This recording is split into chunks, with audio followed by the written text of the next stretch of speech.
प्यारे तलबा व तालिबात, अस्सलाम वालेकुम। उम्मीद करती हूँ आप सब खैरियत से होंगे। हमने अभी तक गुजराती में कई सारे लेसन पढ़े, काव्य पढ़ी और व्याकरण के बारे में भी हमने बहुत मालूमात हासिल की।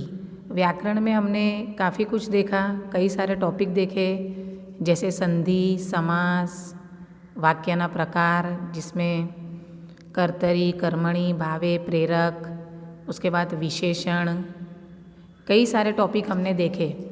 और सभी को समझाते वक्त मैंने आपको ये हिदायत की है कि व्याकरण ये भाषा का ऐसा पहलू है, ऐसा टॉपिक है या ऐसा हिस्सा कह सकते हैं जिससे हम इजीली और ज़्यादा से ज़्यादा मार्क्स हासिल कर सकते हैं एग्ज़ाम में, अगर हम अच्छे से इसे समझ ले तो उम्मीद करती हूँ कि अभी तक जितने भी टॉपिक हमने देखे व्याकरण के, वो भी अच्छे से आपको समझ में आए होंगे।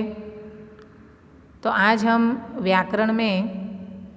व्याकरण विभाग में एक नया टॉपिक देखेंगे जो भी भाषा के अनुसंधान में यानी भाषा के ताल्लुक से बहुत ही ज़्यादा अहमियत रखता है। तो आज हम देखेंगे विराम चिन्हों। आपने ये पहले भी सीखा ही होगा, लेकिन आज हम इसे और अच्छे से डिटेल में देखेंगे जिससे आपके डाउट्स क्लियर हो जाए और अच्छे से आपको समझ में आ जाए। तो सबसे पहले तो विराम चिन्हों की मालूमात हासिल करेंगे कि विराम चिन्हों क्या है और इनका होना क्यों ज़रूरी है। तो भाषा में रहेला अर्थ ने स्पष्ट करवा विराम चिन्हों जरूरी है।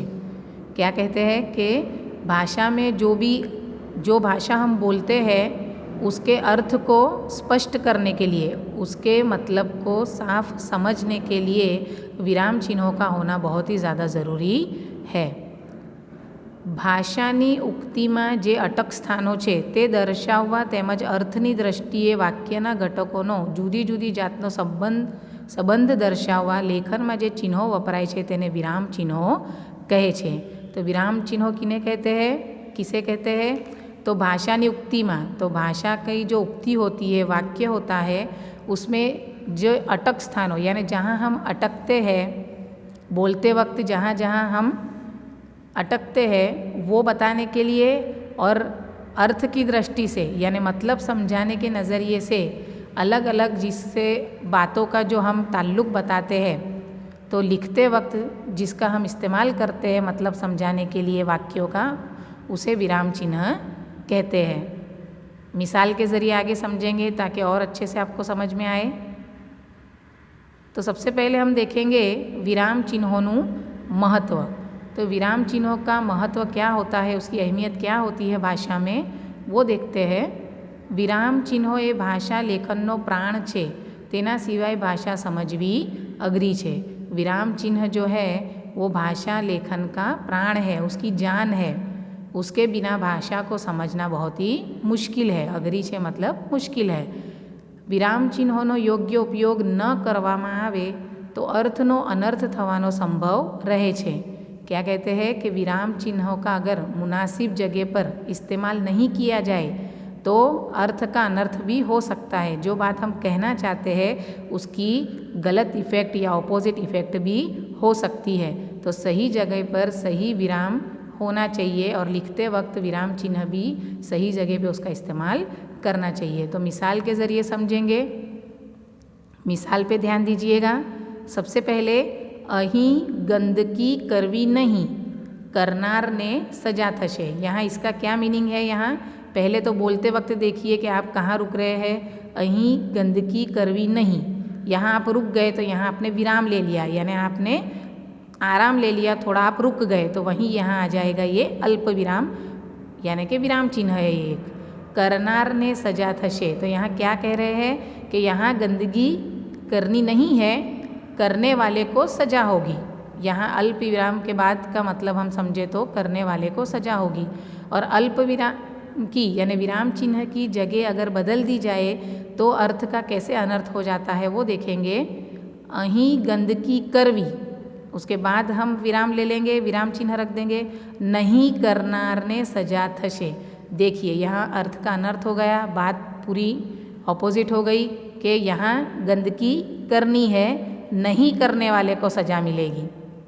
आप देख सकते हैं दोनों ही मिसाल में वाक्य रचना वही है, शब्द भी वही है, लेकिन एक विराम चिन्ह के आगे पीछे या मुनासिब जगह पर होने या न होने की वजह से वाक्य का अर्थ क्या होता है ये आप समझ सकते हैं।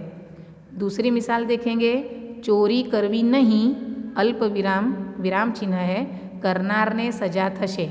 चोरी करनी नहीं है, करने वाले को सज़ा होगी। और उसके बाद हम देखेंगे चोरी करवी विराम चिन्ह अल्प विराम नहीं, करनार ने सजा थशे। तो यहाँ भी आप देख सकते हैं कि विराम चिन्ह के गलत जगह पर होने की वजह से पूरा अर्थ का अनर्थ हो रहा है, बात गलत दिशा में जा रही है। चोरी करनी है, नहीं करने वाले को सजा होगी, ये वाक्य का अर्थ निकल रहा है जो गलत है। तो इस वजह से विराम चिन्ह का मुनासिब जगह पर होना बहुत ही ज़्यादा ज़रूरी है। जो बात हम कहते हैं या जो भाषा हम लिखते हैं उसका सही अर्थ निकालने के लिए विराम चिन्हों का योग्य जगह पर होना या योग्य उपयोग होना बहुत ही ज़्यादा ज़रूरी है। ये बात आपको अच्छे से समझ लेनी है। इसीलिए विराम चिन्हों का भाषा में बहुत ही ज़्यादा महत्व है या उसे भाषा लेखन का प्राण कहा गया है। आगे देखेंगे अब विराम चिन्ह हो तो कौन कौन से विराम चिन्ह हम देखेंगे। गुजराती भाषा में कई विराम चिन्ह है, लेकिन यहाँ हम दिए गए विराम चिन्ह देखेंगे। उसमें सबसे पहला है पूर्ण विराम, जो सिंबल के साथ मैंने यहाँ आपको दिखाया है कि पूर्ण विराम का सिंबल जिसे कहेंगे संकेत या निशान ऐसा होता है, डॉट, इसे इंग्लिश में फुल स्टॉप कहते हैं। दूसरा है प्रश्नार्थ चिन्ह, जिसका सिंबल यानी कि निशानी ऐसी होती है, उसे इंग्लिश में कहेंगे क्वेश्चन मार्क। उसके बाद है उद्गार चिन्ह, जिसका निशान कुछ इस तरह होता है और उसे इंग्लिश में कहेंगे एक्सक्लेमेशन मार्क या एक्सक्लेमेटरी मार्क भी कहेंगे। उसके बाद है अल्प विराम, जिसका निशान आप यहाँ देख सकते हैं, उसे इंग्लिश में कॉमा कहेंगे। और पांचवा है अवतरण चिन्ह, जो काउंस में आप देख सकते हैं कि इसकी निशानी हम कैसे लगा सकते हैं। तो ये एक एक वाले जो है इसे एक वड़ा कहेंगे और ये दो वाले जो है उसे बे वड़ा कहेंगे। इनकी भी अलग अलग खासियत है जो आगे हम देखेंगे, और इसे इंग्लिश में कहेंगे इन्वर्टेड कोमा। तो ऐसे हमने यहाँ 5 विराम चिन्ह देखे जिसकी मालूमात हम हासिल करेंगे आगे मिसाल के ज़रिए, और इनका सिंबल कैसा होता है और इन्हें इंग्लिश में भी क्या कहा जाता है ये मैंने आपको बताया। उम्मीद करती हूँ कि इतना आपको समझ में आया होगा। अब सबसे पहले देखेंगे हम कौन सा विराम चिन्ह, तो पूर्ण विराम फुल स्टॉप, जिसका सिंबल आप देख सकते हैं कि इसका सिंबल एक डॉट की तरह होता है, और ये कैसे, कहाँ और क्यों इस्तेमाल होता है उसकी जानकारी हासिल करेंगे। पूर्ण विराम, जिसे इंग्लिश में फुल स्टॉप कहते हैं, तो पूर्ण विराम कहाँ इस्तेमाल होता है? વાક્યમાં એક કથન કે વિચાર પૂર્ણ થાય ત્યાં પૂર્ણ વિરામ મુકાય છે, એટલે કે એક સાદું વાક્ય પૂરું થાય ત્યાં પૂર્ણ વિરામ મૂકવું જોઈએ।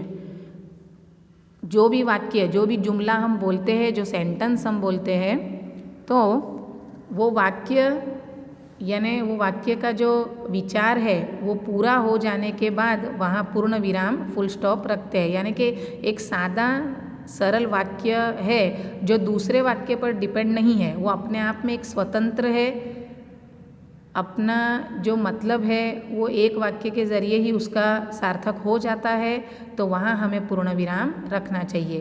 अक्सर हम देखते हैं कि कई बार सेंटेंस में 2 मतलब के वाक्य आते हैं। एक जो मेन वाक्य होता है मुख्य कथन और गौण कथन, लेकिन यहाँ जो पूर्ण विराम हम कौन से वाक्य में रखते हैं? जो अपने आप में मुकम्मल है, वहाँ एक विचार पूर्ण हो जाता है, एक कथन पूर्ण हो जाता है, वो दूसरे कोई वाक्य पर डिपेंड नहीं रहता है, स्वतंत्र और सादा वाक्य होता है। तो वहाँ हम फुल स्टॉप का इस्तेमाल करेंगे। जैसे उसकी मिसाल देखते हैं, उसके ज़रिए आपको और अच्छे से समझ में आएगा। पहला है આજે સ્વાતંત્ર્ય દિનનો રાષ્ટ્રીય તહેવાર છે।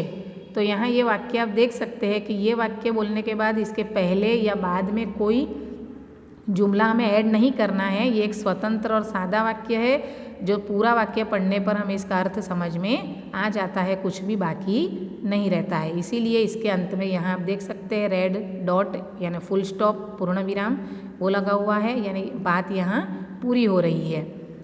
આજે સ્વાતંત્ર્ય દિનનો રાષ્ટ્રીય તહેવાર છે।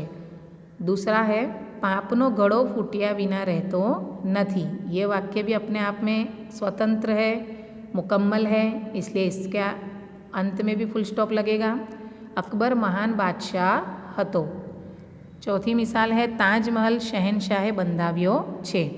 और पांचवी मिसाल है संप त्या जंप। और एक अहमियत वाली बात मैं आपको बता दूं कि फुल स्टॉप जो है वो वाक्य के अंत में ही आता है, बीच में कहीं भी नहीं आएगा। जहाँ वाक्य स्वतंत्रता से सादा सरल वाक्य पूरा होता है, अपनी बात मुकम्मल तरीके से कह देता है, वही वाक्य के अंत में फुल स्टॉप आता है, अंत में ही आता है फुल स्टॉप। ये बात आपको याद रखनी है। उसके बाद हम देखेंगे प्रश्नार्थ चिन्ह, जिसे इंग्लिश में कहते हैं क्वेश्चन मार्क, और इसका सिंबल आप देख सकते हैं। और सिंबल देखते ही आपको अंदाज़ा लग गया होगा कि प्रश्नार्थ चिन्ह किसे कहते हैं और ये कब पूछा जाता है। बहुत ईजी है। सबसे पहले देखेंगे प्रश्नार्थ चिन्ह, इसका सिंबल भी दिया गया है क्वेश्चन मार्क। समझते हैं। वाक्यમાં પ્રશ્નનો ભાવ હોય અથવા કોઈ પ્રશ્ન પૂછવામાં આવ્યો હોય ત્યાં प्रश्नार्थ चिन्ह मुकाय છે। जैसे आप जानते ही हैं कि जो जुमले में सवालिया भाव हो, मतलब हम सवाल पूछना चाहते हो या कुछ पूछने का हमारा इंटेंशन हो, तब ये प्रश्नार्थ चिन्ह आता है। जैसे मिसाल के ज़रिए समझेंगे तो તમે ક્યાં રહો છો, તમે વહેલા આવશો ને, તમારું નામ શું છે, તમે કયા ધોરણમાં ભણો છો, તમે ક્યાં જઈ રહ્યા છો। यानी जब भी हम किसी से प्रश्न पूछते हैं या कोई बात की मालूमात हासिल करने की कोशिश करते हैं, तब हम सवाल करते हैं तो उसके अंत में ये सवाल या निशान प्रश्नार्थ चिन्ह लगेगा। और ये भी वाक्य के अंत में ही आता है, ये आपको याद रखना है। तो प्रश्नार्थ चिन्ह भी आपको समझ में आ गया होगा, उम्मीद करती हूँ ऐसी।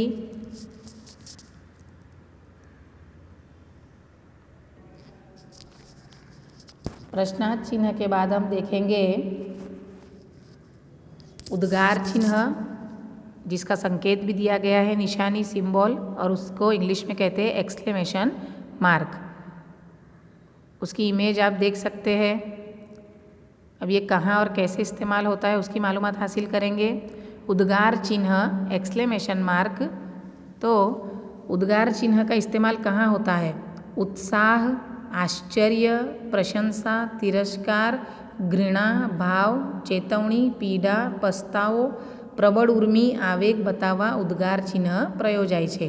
ये कहाँ इसका इस्तेमाल होता है? जहाँ हम कोई चीज़ की एक्साइटमेंट, बहुत ही ज़्यादा उत्साह, उमंग, खुशी जताना चाहते हो, या कोई चीज़ का बहुत आश्चर्य, बहुत हैरत हमें हुई है, तब हम उद्गार चिन्ह का इस्तेमाल कर सकते हैं। या किसी की प्रशंसा यानी तारीफ़ करनी हो, या किसी के प्रति तिरस्कार या घृणा का भाव बताना हो, किसी को चेतावनी देनी हो, किसी चीज़ का पछतावा हो, या कोई भी बहुत ज़्यादा जो हमारे जज्बात जब उमड़ते हो, उस वक्त हम उद्गार चिन्ह का इस्तेमाल करते हैं।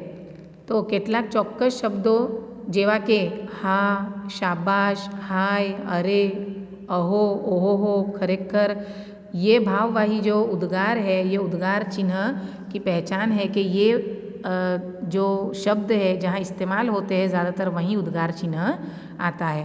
तो मिसाल के ज़रिए समझेंगे। ओ नमस्ते, अचानक हम जब किसी को देख लेते हैं तो हम हैरत से, मतलब कि खुशी, ज़्यादा उत्साह से या आश्चर्य से, खुशी से हम कहते हैं कि ओ नमस्ते, आप कैसे हो। इस तरह हम बात की शुरुआत करते हैं, तो यहाँ अंत में उद्गार चिन्ह आएगा। दूसरा है आटलू मोड़ू घर, सॉरी आटलू मोटू घर, बाप रे। यहाँ हैरत बताई जा रही है, आश्चर्य कि इतना बड़ा घर, बाप रे। तो यहाँ भी अंत में उद्गार चिन्ह आएगा। उसके बाद है ओ साव सीधी बात थी। यहाँ भी पछतावा बता रहे हैं कि अरे बहुत ही सीधी बात थी। तो यहाँ भी ओ शब्द के बाद उद्गार चिन्ह आएगा। वाह बहु सरस काम लागे छे, यहाँ भी प्रशंसा है। उसके बाद है शू करूँ राणाजी मारू चितड़ू चोरायू, यहाँ भी भाव बताया गया है, प्रबल उर्मी बताई गई है। शाबाश बेटा शाबाश, यहाँ भी प्रशंसा की गई है इसलिए उद्गार चिन्ह है। उसके बाद है खरेखर तमे एने मळ्या सच बताइए, आप उससे मिले, तो यहाँ भी एक आवेग बताया गया है, एक पूछने की जो शिद्दत है वो बताई गई है। तो इस प्रकार जहाँ भी हैरत, उत्साह, आश्चर्य, प्रशंसा ये सब भाव होते हैं वहाँ उद्गार चिन्ह इस्तेमाल होता है। तो उम्मीद करती हूँ कि पूर्ण विराम, उसके बाद हमने देखा प्रश्नार्थ चिन्ह और उद्गार चिन्ह आपके समझ में आए होंगे। इसके बाद के जो भी विराम चिन्ह है वो नेक्स्ट पीरियड में हम देखेंगे, नेक्स्ट पीरियड में मिलेंगे। तब तक के लिए अल्लाह हाफिज़।